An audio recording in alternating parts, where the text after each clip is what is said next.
देश में कोई ये बात कहता है कि हम 30 लाख मुसलमानों के कत्लेआम की तैयारी मचा रहे हैं, तो क्या ये मतलब कहाँ ले जाने की बात है? तो इस देश में आजादी के बाद जिस तरह से मुसलमानों के साथ सुलूक हुआ वो आपके किसी के सामने झुकने की इजाजत नहीं देता अल्लाह के अलावा। मैंने दरोगा के आगे झुकते देखा, मैंने जूनियर इंजीनियर के सामने झुकते देखा, मैंने बिजली के बिल के लिए झुकते देखा, मैंने लड़के के दाखिला कराने के लिए झुकते देखा, मैंने अस्पताल में बिस्तर बेड पाने के लिए झुकते देखा। ये क्या बर्दाश्त करेंगे उसके बाद हमने चूड़ियां नहीं पहनी और तलवार लेके निकल पड़ेंगे?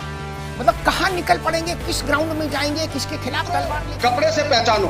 उनके कैबिनेट मिनिस्टर कहते हैं, अनुराग ठाकुर मैं बैनाम कहता हूँ कि देश के गद्दारों को गोली मारो, फलाम दिखाओ। गद्दारों को मारो, गद्दारों को मारो तो क्या करें?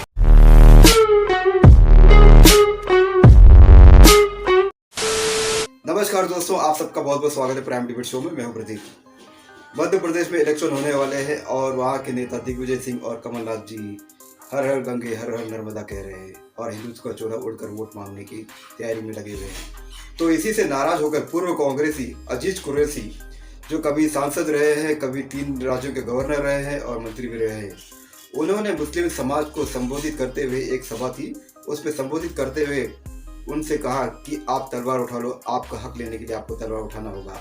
और इसमें अगर 1-2 करोड़ की बात करो, 1-2 करोड़ की शहादत भी होगी तो कोई बात नहीं, कोई गम नहीं। तो इसी पर यह डिबेट हो रही है। तो दोस्तों, इस डिबेट में आपको देखेंगे मुन्ना खान और दानिश कुरैशी, इनसे बहुत ही ज़बरदस्त डिबेट हुई अमिताभ अग्निहोत्री जी की, और अमिताभ अग्निहोत्री जी ने इनको बहुत अच्छे से लपेटा। और अमिताभ अग्निहोत्री जी जब लपेटते हैं तो समझिए कि एंटरटेनमेंट 100%। आपको बहुत मजा आएगा दोस्तों। एक मिनट भी दावा कर रहा हूँ, 1 मिनट भी ये वीडियो बोर नहीं करेगी। पूरा वीडियो देखिए, बहुत मजा आएगा। और अमिताभ अग्निहोत्री जी के तथ्य, एक एक शब्द को ध्यान से सुनिए, बहुत मजा आएगा। तो चलिए शुरू करते हैं वीडियो। Let's start. कितना पारिवारिक माहौल है ना। हाँ, मैंने तो भाई उनकी सलाह सुनी तो मुझे लगा ये मौसम अच्छा है, पानी की समस्या नहीं, ना नर्मदा में, ना गंगा में, ना जमुना में। क्या डूब मरने का मसला हो तो ये इससे अच्छा मौसम कोई नहीं होता चौमासे का। दानिश कुरैशी साहब, एक बात समझना चाह रहा हूं। अजीज कुरैशी कह रहे हैं कि एक हद तक बर्दाश्त करेंगे, उसके बाद हमने चूड़ियां नहीं पहनी और तलवार लेके निकल पड़ेंगे। मतलब कहां निकल पड़ेंगे, किस ग्राउंड में जाएंगे, किसके खिलाफ तलवार लेके निकलेंगे, क्या करेंगे, और वो हद कौन तय करेगा कि हद आ गई कि नहीं आई है, हद अभी दूर है? बात समझ में नहीं आई। कोई अल्लू बल्लू बोलता है तो चलो बहस ही नहीं होती, चर्चा नहीं होती। ये तो देश के सबसे बड़े सूबे के गवर्नर रहे भैया, नहीं ये मध्य प्रदेश में मंत्री रहे, ये सांसद रहे, ये छोटे आदमी थोड़े ना, पुराने कारीगर है दानिश कुरैशी साहब। और उन्होंने एक नंबर भी दे दिया कि 150 करोड़ भी मर जाए तो कोई चिंता नहीं। मुझे नहीं लगता कि इतना बड़ा नंबर किसी ने दिया हो विश्व में आज तक कि 150 करोड़ भी निपट जाए तो डोंट वरी।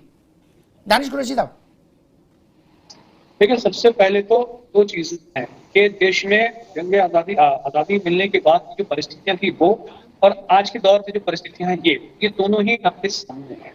देखिए, हर एक शासनकाल में, हर एक पार्टी के शासनकाल के अंदर में जिस तरीके से मुसलमानों का डिस्क्रिमिनेशन होता रहा है, राजनीतिक स्तर पर, दूसरे स्तर पर, तमाम स्तरों पर मुसलमानों का डिस्क्रिमिनेशन होता रहा। और इतना हुआ कि ना तो अब वो मुलाजिमत में रहे, ना एजुकेशन में रहे, और हालात इतने तक कर दिए हैं कि देश के अगर टॉप मोस्ट लीडरशिप के लोग, जिनका अभी साथी पहले जिक्र कर रहे थे, अब देखिए वर्तमान जो है जी मेंबर ऑफ पार्लियामेंट, मतलब दिल्ली की उसमें बैठकर, दिल्ली की छांव में बैठ के वो एक स्पेशल वर्क के लिए कहते हैं कि ऐसे लोगों से आपको सामान नहीं खरीदना है। अब तो मुझे ये बताइए कि ये कौन सा वर्ग है? क्या ये वो वर्ग नहीं है?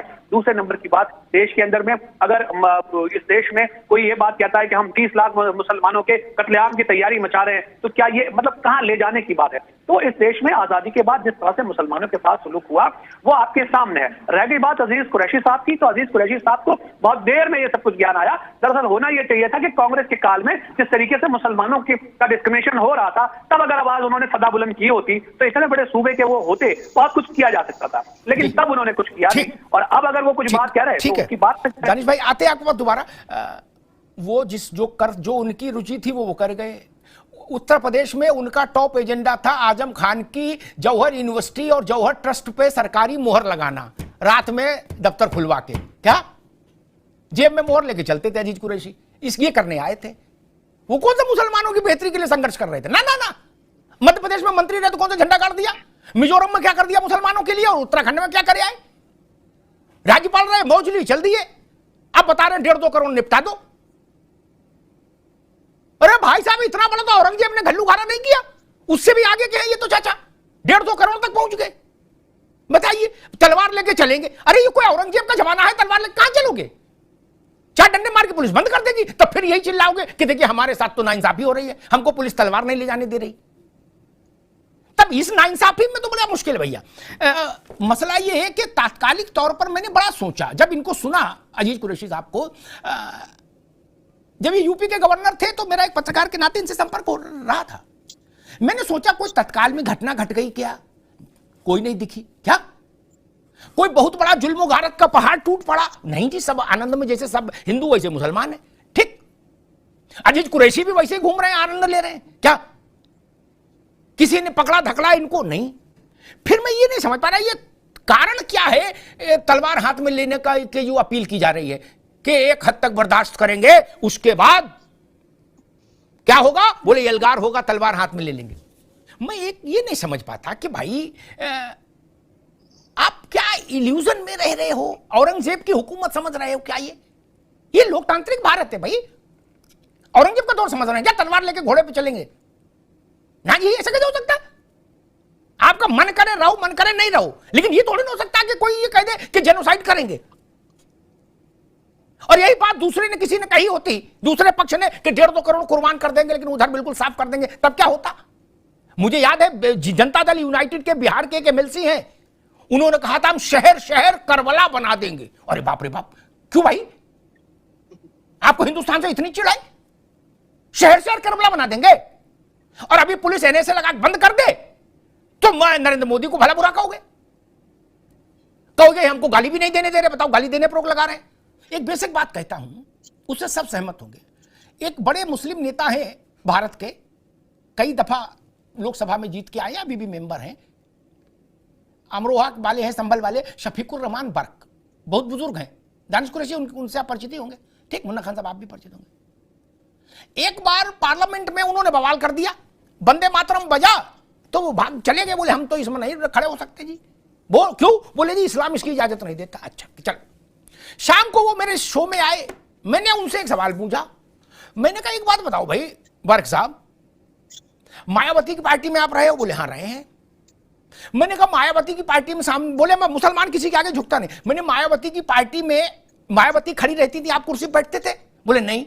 मैंने वो बैठती थी, आप खड़े रहते थे? हाँ। जब घुसते थे कमरे में तो कमर आधी दोहरी करके कोर्निश करते हुए ऐसे जाते थे, या मायावती आपको नमस्ते करती थी आइए आइए बर्क साहब? बोले नहीं, हम ही ऐसे जाते थे। तो मैंने वहां झुक सकते हो, भारत माता की जय नहीं बोल सकते हैं? मायावती जी की जय बोल सकते हो टिकट के लिए? जूता चप्पल उतार के बाहर आ सकते हो अंदर उनके यहां, क्या वो खड़े रह सकते हो? लेकिन भारत माता की जय की बात आएगी तो बोले तुम्हारे बाप का है भारत जो हम बोले? सबके बाप का भारत है, सबकी मां भारत है। दानिश कुरैशी, फिर भारत माता की जय बोलने में क्या समस्या भाई? अरे 2-2 टके के लोगों के सामने सब सलाम कर रहे हैं, नहीं? अभी दरोगा आ जाए तो उसको प्रणाम करते हैं कि नहीं करते हैं? बोले भाई जान आधा वर्ष है, करते हैं ना दरोगा को? बोले नहीं, तुम्हारे का। तब भारत माता की जय बोलने में समस्या है, ये तो भाई रास्ता ठीक नहीं। सबके बाप का भारत है, सबकी मां का भारत है, और भारत माता सबकी मां है, इसमें विवाद नहीं होना चाहिए। इसीलिए तो कह रहे हैं कि अपनी मां को सलाम करने में क्या समस्या है? दानिश कुरैशी, ये बात भी बार बार उठती है कि जी हम किसी के आगे झुकते नहीं, अल्लाह के अलावा। हमने 100 लोगों के सामने झुकते देखा क्या?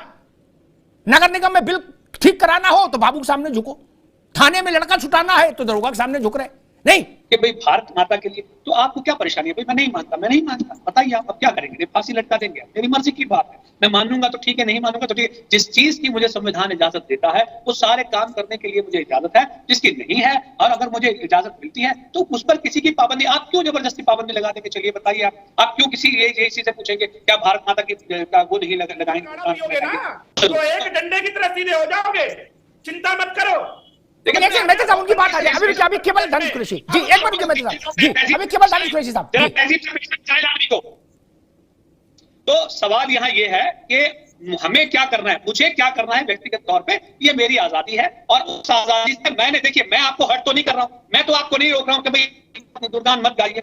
जहां तक संवैधानिक या राष्ट्र की जो बात है, राष्ट्र का से जुड़ी हुई जो और चीजें हैं उसके सम्मान की बात है, उसको कोई अगर ठेस पहुंचाता है तब आप हल कर सकते हैं। मैं भी आपसे सवाल पूछूंगा, लेकिन अगर नहीं है तो क्यों जबरन बनाया जाए भाई, क्यों? मतलब ये ठीक, मैं समझ गया कुरैशी साहब, आपने बात ठीक कही। यही बात, यही हद है जिसकी ओर इशारा कर रहे हैं अजीज कुरैशी, क्या कि ये बर्दाश्त से बाहर है, फिर इसके बाद तलवार उठा लेंगे, ऐसा मसला है क्या? देखिए मेरी बात सुनिए, दरअसल बात क्या है कि उन्होंने क्या कहा है प्रॉपर तर्क तो वो खुद ही जाने, लेकिन मैं आपको बता दूं कि जब जुल्म कभी भी जब हद से गुजरता है ना, हमारे देश की तारीख है कि हमारे, आप देखिए किस तरह से पिछड़े और दलितों के साथ कितना सारा हजारों सदियों साल जुल्म हुआ, और उसके बाद आप देखिए जो बगावत हुई वो आपके सामने है, और ये नतीजा आज हमारे देश के अंदर में संविधान लागू है, और उस संविधान के मातहत हमारे पास रिजर्वेशन। मैं बता रहा हूँ आपको, सुनिए मैं खत्म कर लूँ 10 सेकंड और। अब सवाल ये है कि कोई भी चीज जब हद से गुजरती है तो जब देश के खिलाफ जो जुल्म और जालिम अगर आ गए हैं तो उनके लिए तो एक साथ आज करना ही पड़ेगा उनसे, जो देश का मतलब धनोत पनौत निकालने के लिए बैठे हुए, देश का बच्चा लगाने के लिए बैठे, क्या उन लोगों को आइडेंटिफाई करने की जरूरत नहीं है? ठीक, दानिश भाई अब रुकना होगा, हम बहुत चूजी हैं अवसर के हिसाब से। सोमवार को हम कहते हैं कि हम मजहब से चलेंगे, बाकी सब चीजें हमारे लिए बेकार, शरिया जो कहेगा हम वही करेंगे। मंगल को कहेंगे हम तो संविधान से चलेंगे, हमें संविधान ने राइट दिया, कर लो बात। मेरा सवाल आज से नहीं 35 साल से एक ही है, जब से मैं पत्रकारिता में आया मैंने एक ही सवाल पूछा, यह तर्क हमको मत दीजिए कि इस्लाम किसी के सामने झुकने की इजाजत नहीं देता अल्लाह के अलावा। मैंने दरोगा के आगे झुकते देखा, मैंने जूनियर इंजीनियर के सामने झुकते देखा, मैंने बिजली के बिल के लिए झुकते देखा, मैंने लड़के का दाखिला कराने के लिए झुकते देखा, मैंने अस्पताल में बिस्तर बेड पाने के लिए झुकते देखा। ये काय को ड्रामा फैलाए हो सब लोग, ये झुकते का ड्रामा मत फैलाइए कि जी हम नहीं झुकते। हमने मायावती जी को उदाहरण दे दिया, ये खड़े देखे मैंने, खड़े बैठने को स्टूल तक नहीं था, तब आधी कमर लगे और ज्यादा झुके तो गिर पड़े और चप्पल बाहर उतरवा ली, तब इस्लाम नहीं था। ये दो तरफा बात नहीं करो। कल को आप यतीमा, कल को कोई खड़ा होकर ये कहेगा कि हमको शरीयत इस बात की इजाजत नहीं देती, हम झंडे को भी सलाम नहीं करेंगे, और कहेगा जी आप कौन होते हमसे कहने वाले कि हम झंडे को सलाम करें, तब तो स्थिति बड़ी खराब हो जाएगी इस देश में। नहीं यतीमा, बिल्कुल उसी स्थिति को खराब करने का प्रयास किया जा रहा है। देखिए जो लोग लगातार ये अपने आप को एक अलग आइडेंटिटी, भारत से एक अलग आइडेंटिटी मानकर चलते रहे, और संवैधानिक पदों पर रहने वाले लोग जब इस तरीके की बातें करते हैं तो उनकी जो कौम है उस बात को फॉलो करती है। मैं अभी पहले भी यही बात कह रही थी कि ये हिंसा की तरफ अग्रसर करने का भारत को प्रयास किया जा रहा है, लगातार इस प्रयास को किया जा रहा है। और जो लोग जब 24 के चुनाव है, जनेऊ डाला जा रहा है, नर्मदा और गंगा जी का आचमन भी किया जा रहा है, जल लेकर आचमन किया जा रहा है, शायद इसी बात का दर्द कुरैशी साहब को सता रहा है कि अब हिंदुत्व की चोला ओढ़कर कांग्रेस क्यों घूम रही है। लेकिन दूसरी तरफ अभी कांग्रेस ने क्या क्या कहा, आप ही के साथ डिबेट थी जब हम बात कर रहे थे कि किस तरीके से ये कहा गया कि राम मंदिर का फैसला गलत था और वो आस्था के आधार पर फैसला था। तो ये दिक्कत ये है कि ये लोग वो लोग हैं जो लगातार अपनी सुविधा के लिए, अपनी राजनीतिक महत्वाकांक्षाओं के लिए देश के आवाम को दो टुकड़ों में बांटते रहे। जब जब इनकी राजनीतिक महत्वाकांक्षाएं इनको इजाजत देती हैं, जब तक इन्हें कुर्सी की सुविधा उपलब्ध होती है तब तक तो ये राज्यपाल बने रहते हैं, सांसद बने रहते हैं, लेकिन जब कुर्सी खिसकती हुई दिखाई देती है तब इन्हें अपनी कौम याद आती है। इनमें कोई भी कौम का रहनुमा नहीं है अमिताभ जी, आप भी बहुत अच्छी तरह से जानते हैं और हम तो जानते ही हैं। और कौन सी ऐसी सरकारी सुविधा है जो मुसलमान को नहीं मिल रही है, जो सिर्फ हिंदुओं के लिए, हिंदुओं के लिए दी जा रही है। यतीमा आपने मुन्ना खान साहब, बार बार ये बात कही जाती है, अजीज कुरैशी भी कह रहे, दानिश भाई भी कह रहे, और बाकी सभी लोग कहते हैं कि भाई मुसलमानों के साथ बड़ा भेदभाव हो रहा है। ठीक, राशन की दुकान पर जितना राशन हिंदू को मिल रहा उतना ही मुसलमान को मिल रहा। ठीक, जिस बस में हिंदू चढ़ के जा रहा उस टिकट लेके उसी मुसलमान। अब या तो ये कहो भाई हमको फ्री जाने दो तो अलग बात है, जिस ट्रेन में, दानिश भाई अभी नहीं, मुन्ना खान पास जा रहा है, जिस ट्रेन में वो चल रहा उसी में, जिस सड़क पर वो उसकी गाड़ी दौड़ रही उसी पे हिंदू की दौड़ रही। मुझे आप बता दो, प्रधानमंत्री आवास योजना में, शौचालय में, जनधन में मुसलमान भी हिंदू भी। ठीक, मुझे वो तो दिखाओ कोई जहां ये सरकार ने लिख के, किसी सरकार ने कहा हो कि इस योजना का लाभ केवल हिंदू लेंगे, यानी केवल हिंदुओं के लिए रसगुल्ला बटेगा, मुसलमानों को नहीं मिलेगा। ऐसा कहीं हुआ क्या? फिर हंगामा क्यों मचाए सब लोग? जी अब अमिताभ जी, मेरा हाथ जोड़ करके विनम्र निवेदन है आपसे कि मेरा एक सवाल भारतीय जनता पार्टी के प्रवक्ता से ले लें। वो बहुत राष्ट्रवाद, राष्ट्रभक्त की बात करते हैं, तो एक बार जन गण मन अधिनायक जय सुना दे वो मुझे। मैं भी मुस्लिम हूं, मैं भी इस देश का वासी हूं, वो भी इस देश का वासी है। एक बार मेरा पर्सनल रिक्वेस्ट है, फिर मैं आपके सारे सवालों के जवाब दूंगा। प्लीज रिक्वेस्ट है मेरी। नहीं वो सुनाएंगे जब उनकी बात आएंगी, सुनाएंगे नहीं सुनाएंगे। अरे गजब करते हो आप। ना मुन्ना खान अभी रुकना होगा, अभी रुकना होगा, अभी 1 मिनट रुक जाओ भाई, मेरे बहस में ऐसे भागो नहीं। 1 मिनट रुको, अभी रुक जाइए, अभी रुक जाओ, ऐसे नहीं। अभी दानिश भाई कह रहे थे आप कौन होते हैं हमसे कहने वाले कि हम भारत माता की जय बोले, संविधान हमें इजाजत देता है। ठीक, इसलिए आप कौन होते हैं कि मैथिल क्या बोले ये कहने वाले? इनको भी संविधान इजाजत देता है कि अपनी मूंछ में चमेली का तेल लगाओ और चाहे नारियल का। ठीक, आप कौन होते हैं इनको सलाह देने वाले? ये जो कहेंगे वो करेंगे। आपसे मैंने प्रश्न पूछा, मुझे कोई सरकार ऐसी दिखाओ जिसमें ये लिख के आया हो कि भाई हिंदू को 4 रसगुल्ला सुबह नाश्ते में मिलेगा, मुसलमान को नहीं मिलेगा। मुन्ना खान, सवाल यह है कि कोई भी सरकार ऐसा नहीं किया। तो काय को हंगामा मचाए हो सब लोग के मुसलमानों के साथ जुल्म हो रहा है, जुल्म गारत हो रहा है। तो क्या कैसे कैसे उर्दू के कठिन लफ्ज ला रहे हो? क्यों?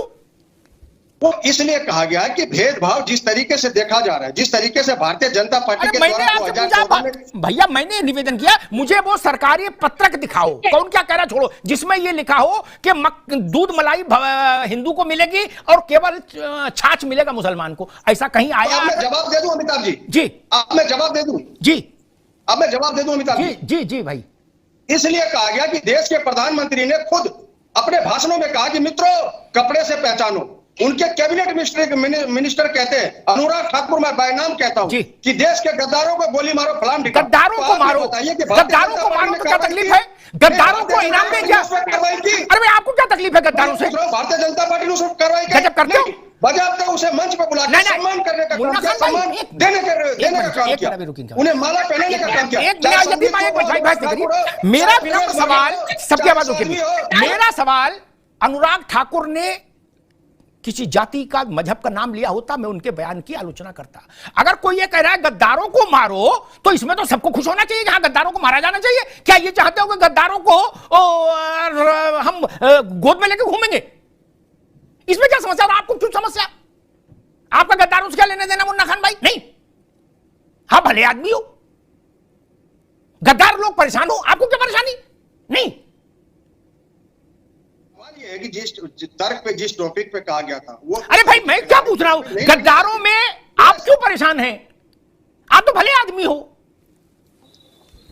बात जी, मैं भले और बुरे की बात नहीं कर रहा, मैं ये कह रहा हूँ जिस संदर्भ में बोला गया उस विषय पे चर्चा होनी चाहिए। जिस टॉपिक पे बोला गया नहीं, अगर आप तर्कों में बात कर रहे हैं तो उसी की तुरंत बाद शाहिद हुसैन ने क्या किया था? आप इस पर देखिए ना, बुलेट पत्थर कर, रिक्शाओं पर पत्थर इकट्ठे कर लगातार पत्थरबाजी की गई। आपके शर्मा आपका सम्मान करता हूं। अभी रुकिए भाई, मुन्ना खान साहब आप भी रुकिए, आपकी भी बात आगे, दोनों की आगे। मैं आपके पास आ रहा हूं मैथिल जी, लेकिन एक बात मैं फिर कहूं, गद्दारों को चिन्हित करिए, गद्दारों को दंडित किया जाए, इस मांग से मुझे कभी आपत्ति नहीं। मेरे घर में गद्दार क्यों रहे, मेरे समाज में गद्दार क्यों पनपे और मेरे राष्ट्र में गद्दार क्यों पनपे? कोई ये कहे दीमक हटाओ तो इसके लिए कोई नाराज होगा? भाई घर में दीमक क्यों रहे, राष्ट्र में गद्दार क्यों रहे? गद्दारों के साथ क्या सजा है ये पता नहीं है। दुनिया के हर मुल्क में, अमेरिका में भी अगर आप राष्ट्र के साथ गद्दारी करते पकड़े जाएं तो वहां भी हैंग करने का कानून है। ठीक, गुलगुले खिलाने का कानून किसी मुल्क में नहीं है। राष्ट्र के साथ गद्दारी करते पकड़े जाओगे, अल्लाह का नाम लेके, भगवान का नाम लेके तत्काल प्रभाव से हैंग कर दिए जाओगे। जिस मजहब के मानने वाले होगे उसी का नाम लेके क्या, और लोटे में आ जाओगे। इसमें क्या समस्या है? जो जोधपुर में वो चले थे छुरा लेके, वही बताना चाह रहे हैं क्या अजीज कुरैशी साहब कि तलवार हाथ में ले लेंगे? वो गरीब दर्जी, छोटे छोटे बच्चे जिसके, वो क्या कह के उसकी गर्दन काट रहे थे और क्या वीडियो बना रहे थे, ये देखा नहीं था हमने आपने? और कह रहे हो जी भेदभाव हो रहा है। ये भगवान क्या जुल्म है। जनता माफ नहीं करेगी। मजा आया। तो दोस्तों डिबेट हो गई खत्म, वीडियो हो गई पूरी। उम्मीद करता हूँ ये डिबेट वीडियो आपको पसंद आई होगी। अगर ये डिबेट वीडियो आपको पसंद आई तो मुझे कमेंट में यस जरूर कहिए, क्योंकि इसका सेकंड पार्ट भी आज शाम को ही बनेगा। अगर कुछ लोगों के समझो में 10 कमेंट भी यस में आ गए तो मैं इसका सेकंड पार्ट जरूर बनाऊंगा, क्योंकि इससे मुझे पता चल जाएगा कि ये वीडियो आपको बहुत पसंद आई है। तो दोस्तों इसी तरह का कंटेंट और वीडियो मैं हमेशा बनाते रहता हूँ। जो आपको पसंद है तो चैनल सब्सक्राइब करते जरूर जाना। मिलता हूँ आपसे अगले वीडियो में, तब तक जय हिंद, वंदे मातरम।